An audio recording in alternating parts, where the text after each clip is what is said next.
Back in the 1950s, actually through the 1980s, there was a huge fad with artwork featuring big-eyed children and pets alike.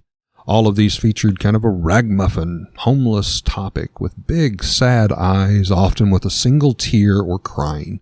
It could possibly be a little puppy or a kitten painted in the city alley scene, maybe with a scrap of bread or food at its feet. Now, at the same time, children became depicted in the same manner, often with dirty faces, often orphans, and crying. The topic of this evening is a group of paintings called The Crying Boy that was so popular it was mass-produced for over 3 decades and was especially popular in England and the areas of Wales.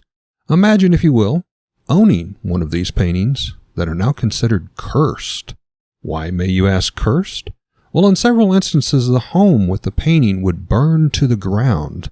However, in a weird twist of fate, firefighters would again and again find one particular thing that the flames did not touch. It was, you guessed it, the painting of the crying boy.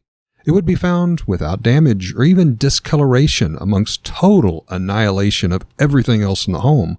Further investigations found an original crying boy's face was illuminated as it was painted, as if he was near a fire and it was shining across his sad, crying face. Join us tonight as we talk about the curse of the crying boy paintings. From a child born into this world, we are taught what to believe. Closed-minded we become, fearful to be deceived. Still we desire to know what lies beyond that locked door. The art of the storyteller, conjuring tales of legend and lore. History hidden, lost knowledge, things forgotten and the unknown. These are the things that direct us and will set the tone. Welcome, friends, to another episode of Nightmares on the Lost Highway.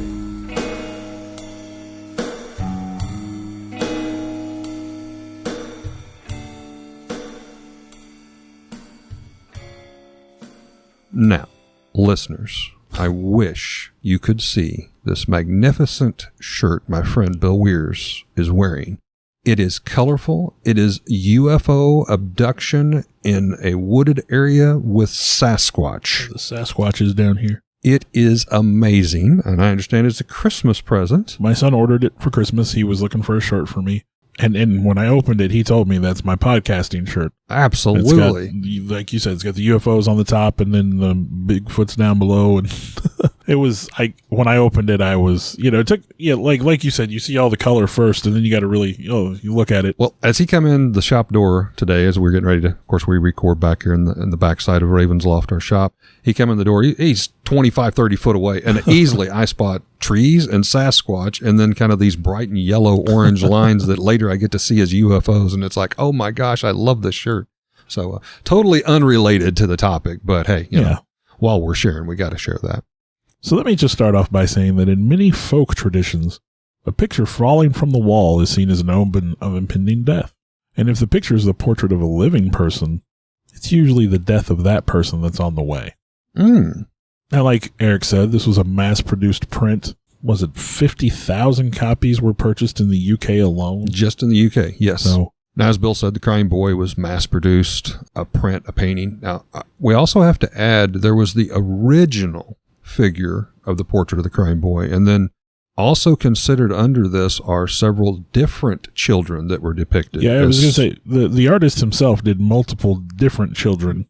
And then other artists did similar paintings. And some more of crying girls so, as yeah, well. There's crying girls, there's crying boys, there's different poses, different backgrounds. The one that, like you said, they all have the big eyes, they're all sad, they're all crying. A ragamuffin, dirty face, you know. So, I mean, there's that. Ironically, the artist's name was Giovanni Bragolin. He was an Italian painter. We're going to get into the name of that a little bit more, though. He used a pseudonym even to disguise his work, but we'll get into that a little bit later on. But regardless, a series of portraits dubbed the Crying Boy paintings, always featuring the same topic, a young ragamuffin, large eyes, met the viewers to kind of establish that instant connection. They gained their fame in the UK and other parts of the world with thousands and thousands, 50,000 just in the UK alone, as Bill mentioned, purchased and displayed in homes and businesses. It was I will use the word a fad, but a fad usually implies that it doesn't last that long. This actually was like 3 decades, 30 plus years. However, it was these terrifying events that accompanied the paintings that many began to question if there was something sinister attached to them. Rumors spread of a curse, that it was so evil it would destroy the subject and the creator and damage the homes and lives of anyone who purchased one of these prints by the artist. Now, skeptics, on the other hand, provided other explanations.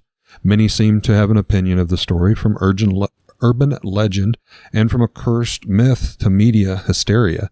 We're just going to present some of the facts tonight, and as always, we're going to let our listeners decide. So I'm going to tell the urban legend that sort of surrounds this. Now, there is some truth in this story, as all good stories do have some truth in them. At least a seed of truth. And there's some of it may be exaggerated, I don't know, but this is sort of the story that surrounds the Crying Boy painting. Now, like Eric said, it was done by Italian painter Giovanni Bregolin. However, that was not his actual name. He didn't exist. That was the pen name of a painter known as Bruno Amadeo, who was from Spain. Yeah. Not only changed names, but I don't even want to be associated with the country. Now, again, like we said, the paintings feature a young ragamuffin with large eyes and tears streaming down his face, intended to evoke an emotional reaction from the viewer. And there are all alternative versions, some by other artists, but all featuring a tearful young boy or girl. And often the subjects were very poor, but, quote, very beautiful. I hate to use the term very beautiful to describe a child. Makes me uncomfortable, but that was the wording. They were well done, but simplistic. Were pretty children. Yes. Cute, whatever you want to say. Now, according to Amadeo, the subject of one of his paintings, the one that seems to be the one in question, he described as a little street urchin that he came across in Madrid in the 1960s. Now, the young boy was a mute orphan with a sorrowful expression, and he instantly captivated the artist. And he just immediately, busted out his paints and started painting this boy. It's like I imagine the way you see, I must paint this child. Yes, it was his muse. Now, while painting the boy, a Catholic priest came over and to warn Amadeo. He said the boy was named Don Benillo, and he was a runaway. And he had run away after seeing his parents die in a fire. Mm-hmm. Key point that was started and under unknown circumstances. And, some even implied that the boy himself was responsible. Now, allegedly, since then, fires would break out wherever the boy went. They were always of unknown origin. And we're not talking paintings. We're talking the actual person, fire. The topic, the boy. The actual kid. Now, they occurred with such frequency, the boy was eventually nicknamed Diablo, which, of course, translates to devil. Now, the priest warned Amadeo against having anything to do with the child. So the kid was cursed, or whatever it was. But Amadeo ignored the priest, and he brought Benillo home to live with him while he painted the Crying Boy series. Now, the Crying Boy series would be the only artwork of Amadeo's that would see success, again, available through the 50s and 70s and thousands of prints. Now, the stories continue that not long after he finished the paintings, his studio caught fire and he lost everything. Yeah. This left Amadeo in ruin. It basically ruined his career. It just brought an end to everything. He accused the boy of starting the fire, remembering the priest's warning, and he kicked him out of his home, never to see him again. Now, from then on, Amadeo's situation would only get worse, especially when reports of the Curse of the Crying Boy painting began to spread across Europe, and his fame turned to suspicion. No one wanted to even look at his paintings, and no one would commission any new artwork because of this. Well, and originally when he did the painting, like I said, he worked under a pseudonym, not only a different name, but from a different country. I would, as an artist to myself, he did not want to be taken lightly. He felt, maybe this is the wrong way to put it, but he was more of a Rembrandt, and he didn't want to be associated with, lower class, mass produced, however you want to put it, paintings and artwork.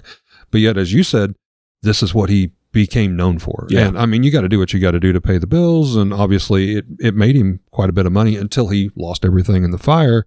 And so now he's going back and he's like, please just let me paint anything but this. But then, as Bill said, the curse kind of started getting associated.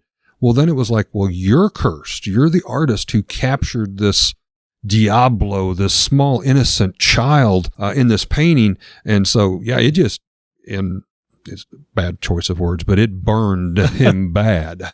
All pun intended. All pun intended. Now, the story continues that in 1976, On the outskirts of Barcelona, police responded to a report of a car crash, Yes. where a car had exploded after crashing into a wall. When officers arrived on the scene, they found the driver had been burned beyond recognition and was the only occupant of the car. They searched the glove box, which somehow had survived the fire, and found a partial driver's license. The license belonged to Don Bonillo, the child in the painting. The Crying Boy original. And of course, this seemed to add even more credibility to the fiery curse of the Crying Boy. Because he was burnt beyond all recognition. Now, did Don Bonillo exist? There is little to no evidence of the existence of Don Bonillo. But Now, to that point, he was a runaway orphan. Yeah, I was going to say he was a runaway orphan. That could have been a false name. It could have been, who knows? No. Now, that's sort of the urban legend surrounding these paintings. But of course, in 1985, the Crying Boy painting would burst onto the scene in a big way thanks to The Sun, a British tabloid. I think Yes. you have that. Yes, the first reported house fire occurred at the home of Ron and Mary Hall in Rotherham. That was in 1985, and the fire destroyed everything on the first floor of their terraced council home, save one item: the print of the Crying Boy that hung in their living room. Now, the origin of the fire was determined to be a frying pan, a deep fryer that had overheated. It sparked out. So, yeah. Yeah. I mean, common enough occurrence. Yeah, absolutely. Tragedy, yes, but common. Now, during the fire, allegedly the painting fell from the wall, landed face down, and strangely was only slightly charred. Though the cause of the fire, as you said, would be a chip pan or deep frying pan that overheated and burst into flames. So the couple became convinced that somehow the painting was the curse of it, regardless of what the firefighters was telling them it was the deep frying pan. But at the time, that wasn't even the first occurrence. There were already other instances where homes had burned and firefighters had found the Crying Boy as the only surviving This was kind of the turning item. point. I think that somebody started connecting the dots, so to speak, recording it. And yeah. Now, the Halls were not alone in their experience or theory. As Bill was stating, many similar fires were before as well as followed. Yeah, I mean, for example, you have this occurrence in the home of Jane McCutcheon. She had a print of the Crying Boy hanging in her living room. She was cleaning her kitchen one day when she noticed that the handmade drapes, blinds, and curtains had suddenly burst into fire. Wow. And they started to burn. Now, everyone escaped safely, but the home was completely destroyed, except the Crying Boy painting, which was found amongst the wreckage. As a matter of fact, when firefighters worked the scene, one firefighter was overheard as saying, "Oh no, not another one." So it was already starting to have some notoriety amongst firefighters. Now, it wasn't even only in rural homes. There also in Rottingham, there was a pizza parlor that fell victim to the curse.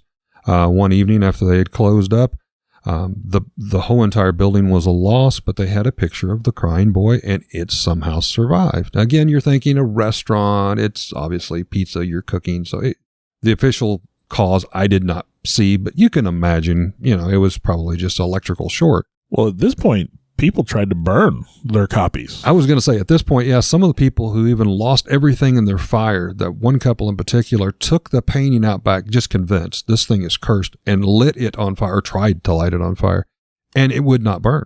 And so that kind of led on to even more of the legend and myth. Now, firefighters early on couldn't explain why the paintings did not burn. Fire service investigators pointed to discarded cigarettes, overheated frying pans, faulty wiring, leading firefighters to believe that the house fires resulted in human carelessness rather than anything supernatural of a curse. Now, interestingly enough, Fire Station Officer Alan Wilkinson personally logged 50 fires. Just in that district. Yeah, just area. his district that he was responsible for, where the only surviving item was a Crying Boy painting. And funny little fact, on his retirement, he was presented with a framed print of the Crying Boy. I remember this. Which he politely declined. Yeah, he would not put that thing in his house. He was actually a self-declaimed skeptic. He said, "I don't believe in curses. I don't believe this painting's doing it."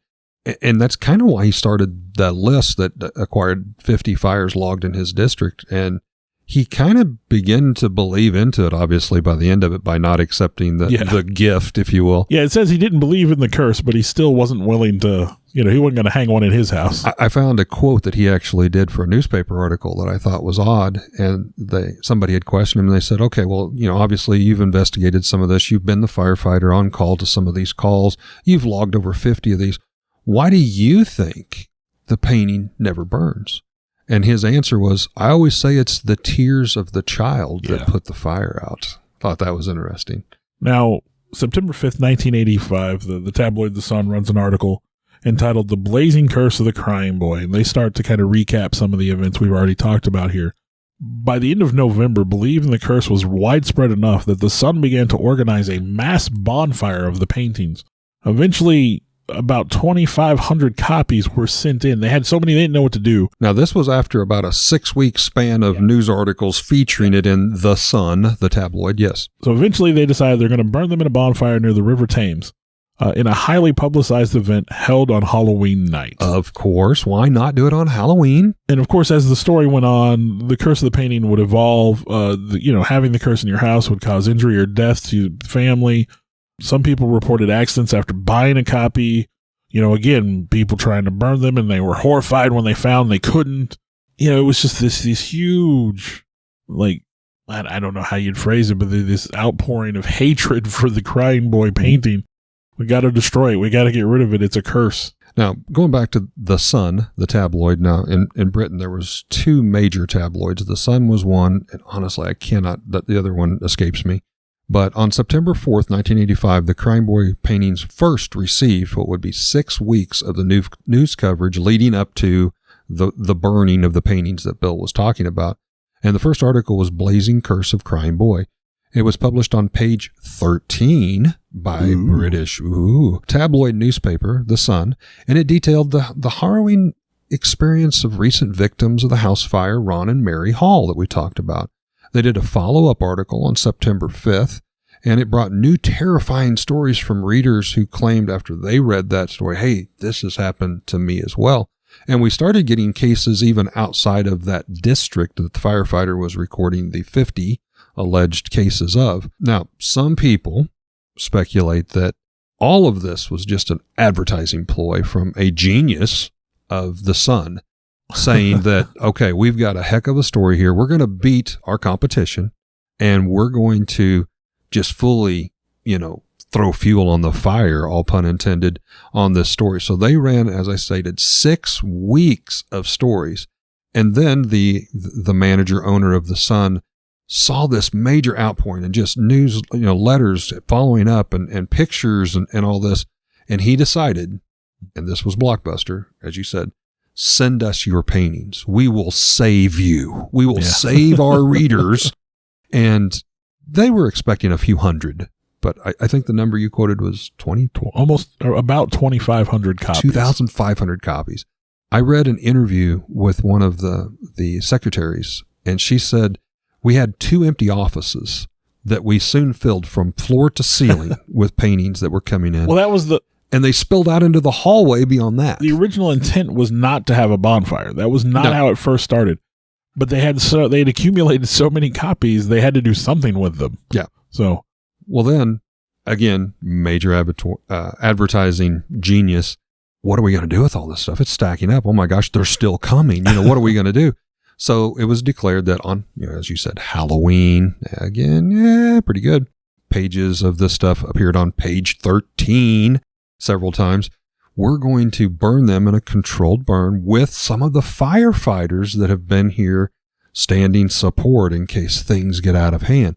Now, I will say I looked at some of these pictures, and I don't mean this to sound sexist, but some of the gals were wearing extremely short shorts bent over lighting the fires in these pictures. I mean, come on. They wore little shorts in those days. Okay. I mean, we've all seen the pictures from the... I'm just implying... What was this, in the 80s? Maybe they were, really trying to grip at the heartstrings here of the listeners and readers. You're just trying to... Hey, any publicity is Make good the publicity. best of it. Make the best of a worse situation. Now, of course, they started finding... As we said, they started investigating, why won't these things burn? Well, I actually have here that British writer and comedian Steve Punt investigated the curse in a BBC radio production. Okay. And he concluded that the prints were treated with a varnish that contained a fire retardant, and that really the only thing that burned easily was the string, which would hold the painting to the wall. And that makes sense. A painting on the wall, string burns. Mass produced. It's going to be a cheap little cotton the string. Painting falls straight down, hits the floor, lands face down. And so the face of the painting is actually sort of protected from the fire. And obviously down at the floor levels where you're always told to, stop and crawl and And so the painting would land face down and sort of be protected from the fire. So, was every painting treated the same? I mean, I guess. Well, I don't know. The originals obviously would have had that varnish protection, but then we talked about 50,000 copies. Well, that's a paper print. But some would go on to speculate, well, okay, those didn't have the varnish coating, but they were on a thick cardboard. Yeah, they were printed on a chipboard, cardboard. That's also flame retardant. Okay, maybe. Investigative journalist David Clark said that stories, particularly that named the child as John Benio or Diablo, didn't even emerge until 2000s in a book by Tim Sleeman.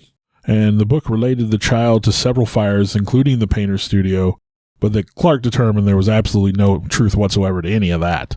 So, did the curse kind of becoming that urban legend, you know, we've talked about, despite various attempts to debunk the curse, people still continue to believe in it, leading it to become a full-fledged urban legend recorded in our history. I believe there's one collector that collects Crying Boy paintings, has their whole house full of them to sort of debunk the story. And, there's been you no have a whole house today. full of them and the house is still standing. So, bring it on, I'm right here. But for example, the portraits of Scottish artist Anna Zinkinson similarly feature crying girls and boys and have often been attached to the whole Crying Boy curse. Season 3, episode 4 of the TV series Weird or What with William Shatner examined the legend of the paintings as recently as 2012. Different online groups have also popped up with such as the Dutch Crying Boy Fan Club, but many since have disappeared. However, in a form of unexplained mysteries, the website is still open for viewing. You can find and talk of the curse on social media, and on February 2nd of 2022, Hanbury Arms Haunted Hotel and Museum posted that they currently have several Crying Boy paintings on display, proving that this is nothing more than an urban legend, and it's not going to go away soon, and we're not going to miss out on making a buck because we're going to charge admission for you to come look at them. Yeah. So there you go. I had down something that I kind of stumbled across, hadn't thought about it until really at the tail end of the research for this. Could the original Crying Boy, the little mute orphan runaway, be a fire starter? We're all probably familiar with the term fire starter, such that was immortalized in Stephen King's novel by the same name. I thought you meant the punk song. Which was, of course, made into the 1984 cult classic movie. Remade not that long ago, too. I haven't seen the remake, but I've seen the original with Drew Barrymore a lot. Mm-hmm. It's a person who has a special gift or curse, as the case may be, with abilities to start a fire just by focusing or maybe, especially at a young age, accidentally at times based on their emotions. Pyrokinesis. Yes. As we previously spoke in the original Crying Boy, the boy that was used in the painting by Bruno Amidio was a mute orphan that the Catholic priest warned the artist of. The priest stated the child was marked or cursed when he witnessed his own parents burned to death in a fire. Some now speculate this poor child, Don Benelio, could have been a fire starter and possibly lost control of his emotions and actually literally killed his own parents, causing a fire in the tragic fire that ended their life. I kind of like that twist of the story. It seems believable, plausible, at least in the realm of the paranormal. You also have to ask yourself, how many incidents were there due to the alleged Crying Boy curse? Well, based on the number of paintings that were sold, I'm just saying 25,000, 50,000 would have burned to the ground. So you said that earlier, and honestly, that makes a good point. I mean, with that kind of quantity blanketing the countryside of England, I'm surprised any of England would have survived. But the firefighter that we mentioned, Alan Wilkerson, of just the Rotherham fire station, that district alone, he personally logged 50 fires of the Crying Boy paintings that had survived. And again, keep in mind, he was a skepticist. He did not believe on it at first. Now, that was just in one district of the United Kingdom. And, of course, it's speculated that number could easily escalated to 10 times that amount to the quantity, assuming the other districts had, at least similar. Then we have at least a dozen or more from other countries outside of England and the UK, even some in America, which are hard to find, but if you go scattering on the internet, you can find them even in such areas as the Philippines, China, and Ireland. So then just doing a quick search, as you said, you could find a handful of events here inside the United States. The truth is, we don't know how extensive these numbers could be. But I would think it would be realistic to say it would be in the hundreds, possibly several hundreds. So no matter if you believe in curses or luck or unluck, that's hundreds of coincidences that seem strange and odd.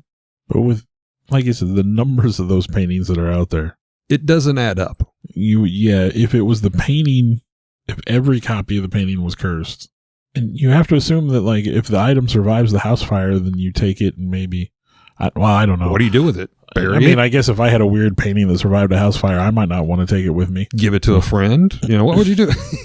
But, I would like to know, and I don't think there's any way to prove this, going back to, as we said, there were several artists, several different topics. What is the correlation with the original boy in comparison to the fires? It's not limited just to him. So you have other artists and you have other similar paintings. So you're saying if there's 50,000 copies of this one painting, what about the other artists? Was there 5,000 of the original maybe out of that?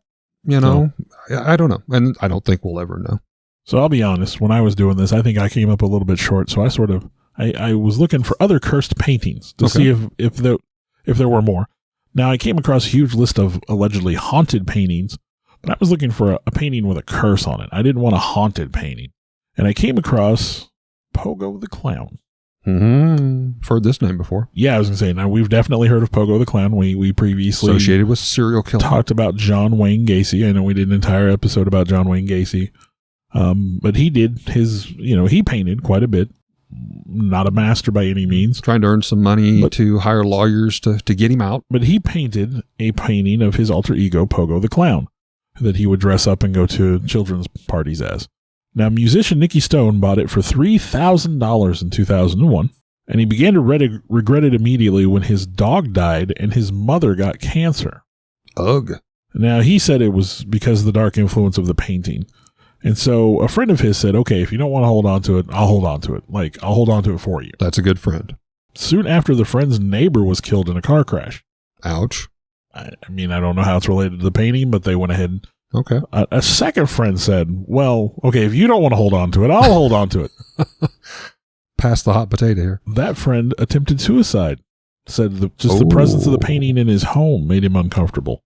It is currently in the care of one Sean McCarran, a consignment art dealer. He took the painting and he has stored it. He doesn't display it. He's got it, kind of wrapped up and tucked away. But after taking the painting, his mother was murdered. There's a lot of death associated with it and sickness, yeah. So McCarran, he does not believe the painting to be cursed or evil in any means. He does not display the painting, like I said, unless someone asks to see it. He will show it to them. He said, however, usually people get a chill throughout their entire body and pretty much just demand, like, no, put that up. I don't want to see it. I can so totally envision this in a TV show. Well, I keep it in the wine cellar downstairs, and you go down a dimly lit stairway, and there's holy water and this. It is claimed that Johnny Depp once owned the painting. Oh, and he became so weirded out by it that he developed a pathological fear of clowns because of the painting being in his home. Now, Johnny Depp, he's got a weird dude anyway, so... is it because of the painting or... Did he buy it to be inspirational, possibly? I mean, I could see Johnny doing that with some of his roles that he's played. Edward Scissorhands and, of course, Captain Jack Sparrow and all of those. So, what do you think about the Crime Boy paintings? Is it a curse? Do you possibly have one? Do you remember finding one in a thrift store or garage sale? Are you lucky enough or unlucky enough to remember one hanging in your grandparents' room? I think as a child, I definitely remember a family member having one of these. I don't recall seeing one. I remember my mom and dad had the puppy kitty version of the big-eyed I know I've seen something similar to that. I know we had that, and I think they were hung weirdly in our utility room downstairs in the basement. But for the life of me, and I've been racking my brains trying to remember where I saw this Crying Boy, but when I went on the internet and I saw the original version, I'm like, I've seen this before, and it wasn't like in a thrift store or garage sale. It was hung on somebody's house that I visited. But I will say there was something about this type of artwork, those big, sad eyes, the single tear, the crying. But I never noticed or remembered noticing until I started doing the research of the original Crying Boy, and it has that reflection in his face, like he is sitting next to a fire hearth or fire is reflecting off of him, and that dirty face, kind of looking at you. It's creepy. You said cute in a lot of the instances. The children are cute. The child was supposed to be cute, but in the context of the picture, it's okay. It's like looking in a room full of dolls. It's a little unsettling because, it's such a sad picture. Yeah. But this one, especially when you know the alleged curse behind it of fire, and you see the reflection of like this warm glow off the boy's face and those eyes that literally just like pierce through your soul, it creeps me out. And I like weird, creepy stuff, but that creeps me out, so I don't know. I still can't remember what wall of what house I saw that on, but I know for a fact somebody in my family or close friends had that. So, but now, Bill, what time is it? Time for Nightmare Headlines.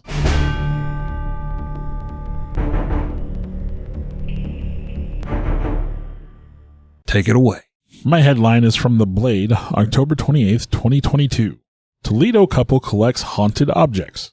I wanted to find something that was involved with curses and haunts and things like that, but specifically items. Now, Dennis and Maggie Hagen, who both work for the McLaren St. Luke's Hospital, normal married couple of kids, nothing strange about them, until you go in their basement. Ooh, creepy basement. Now, there's something spooky there.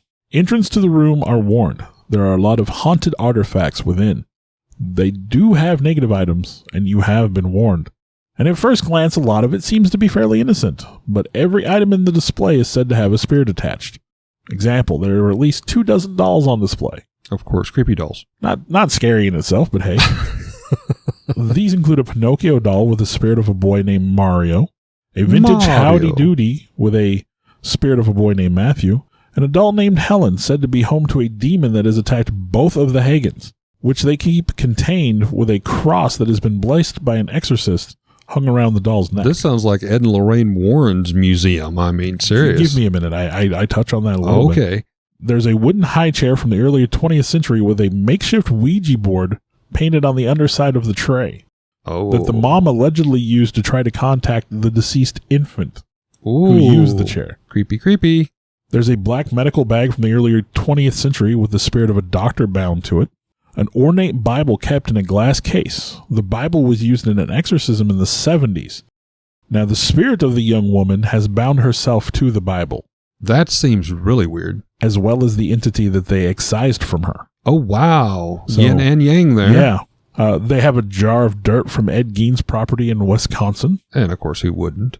A key from the Amityville Horror House. Weird. So, now Mr. Hagens instructs everyone who leaves the room to loudly and emphatically declare that no spirits follow them out of the room. They get most of their items from the Facebook vendor Haunted Crap. Haunted Crap. Hey. Love the name. But they do also buy my haunted crap. They do also get objects that are given to them from other owners. Their biggest goal right now, however, is to open a haunted museum and to put their collection on display in Toledo. Now, they also are the owners of a production company called 13th Floor Haunted Media Productions. I've actually heard of that. They're going to produce some documentaries about strange and unusual.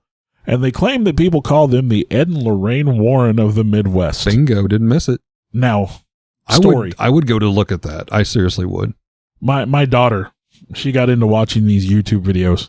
I haven't told you this story yet. I saved it just for this. But she's been watching these YouTube videos of these YouTubers going to haunted locations, right? So, right. My family being into that kind of thing. My daughter turns to me one day and she pauses the video. She goes, Dad. I'm like, what? I'm watching TV or something. And I was like, what? She goes, they're going to the house from The Conjuring. They said it's a movie. And I said, yeah, no, I said, I saw The Conjuring. I went to the theater and saw it with a friend. And it's an Ed and Lorraine Warren case.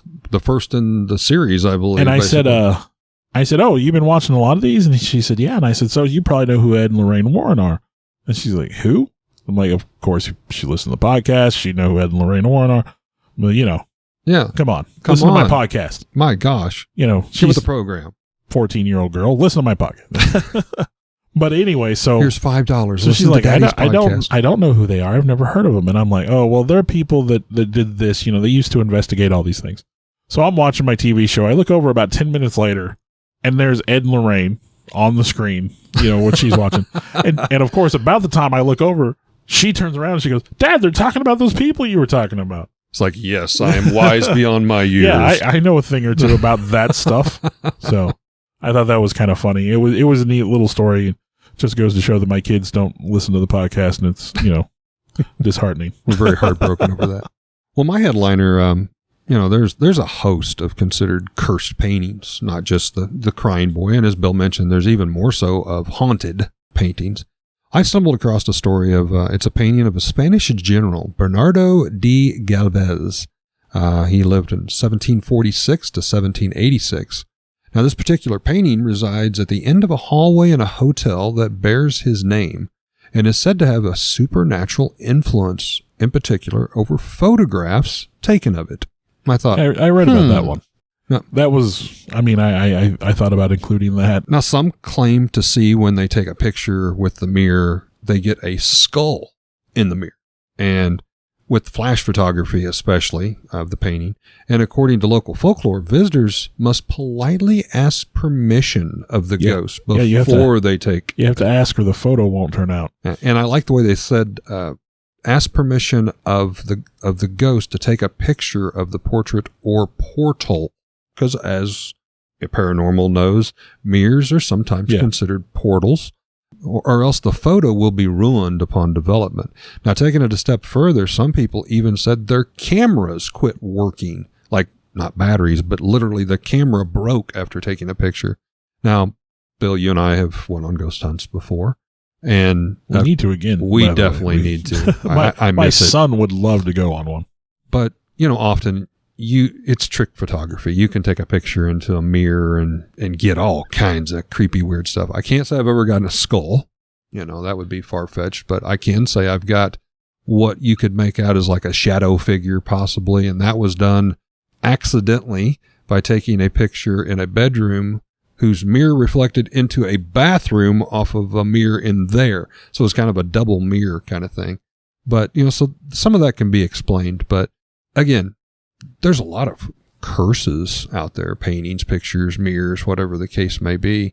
And in this particular case, they mentioned the painting with a mirror. So I didn't get to see a picture of this, but I'm trying to envision how that would be.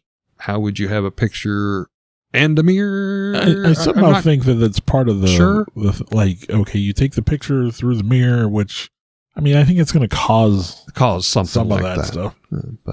Well, regardless, if you believe in curses or ill fate or luck or unluck, we appreciate you listening to yet another episode of Nightmares on the Lost Highway. Sleep well, my friends. Well, first off, I wish our listeners could see this magnificent... Do the intro first, and then... Okay. Well, I think the intro should come first, always. Right. And then you can talk about my shirt after that. You just don't want me to talk about your shirt. No, I just think we have a format that we follow. You know what time it is? What time is it? It's time for Nightmare Headlines. Not yet. What? I got to close him. Okay. So what do you... if we're going to close, we close the episode, right? Well, it's not a total close. It's kind of a semi-close. All right. Closing. I don't just work with me. There are a lot of haunted... Rewind. Entrance to the room are warned. There are a lot of haunted artifacts within. Haunted? I think you said Did I say it again? Haunted. Okay. Take 3.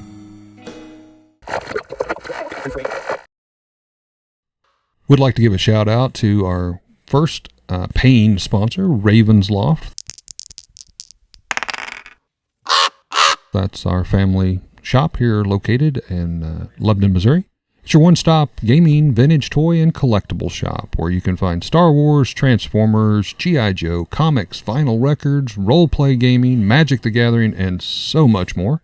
We're located here at 223 West Commercial, downtown Lebanon, and also in our second location, also here in Lebanon at the Heartland Antique Mall. We'd like to thank Ravensloft for again supporting Nightmares on the Lost Highway.